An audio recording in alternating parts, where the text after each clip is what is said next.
I have a 1932 Ford grill, a commercial grill. I wanted to shoot a little video on the repair I did on the bottom. I thought it was worth saving. As you can see on the bottom, years of snow and water and debris have collected, causing lots of rust and rot, as per usual. Here I made a little paper template pattern to kind of serve as a little guide. Once I have my paper pattern, obviously I transfer it over to some 20 gauge sheet metal. It's pretty easy to work with, to bend and shape and bead roll.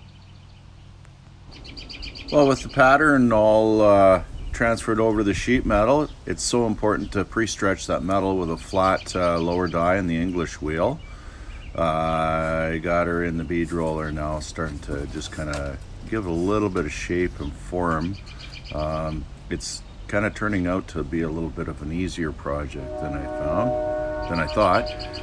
Lower skateboard wheel and an aluminum die on the top served as my little forming bead on this sucker. Just kind of comparing it and putting it up against the old grill before I start making any cuts or it goes in the trash can.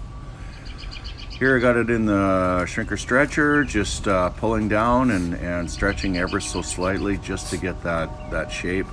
Such a small piece of metal, it was quite easy to form, and use the knee bender 2000 as well. Working on the middle here of the patch with the shrinker stretcher, I had to, there's kind of a crown in the middle and I had to stretch it a little bit more to get that crown. Just laying out my trim line here. I'm gonna be so careful not to take off too much or I'll everything goes in the trash bin.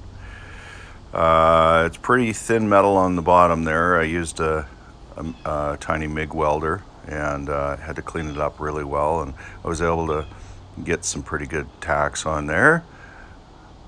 There's another shot. I also tacked on the back.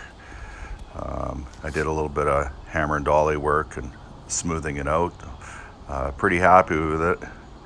It kind of gave it a new life anyways, so it's either a wall hanger or maybe a little more work. She could go on a hot rod. I don't think it'll be ever show quality, but it had to be fixed up a little bit anyways.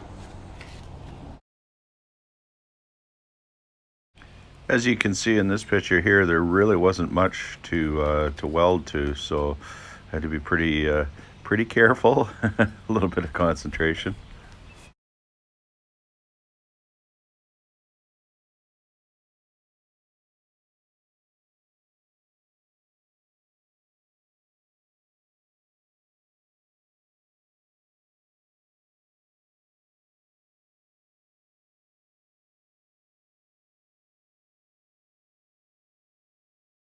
Thanks for watching this little video I made on Helendale hot rods.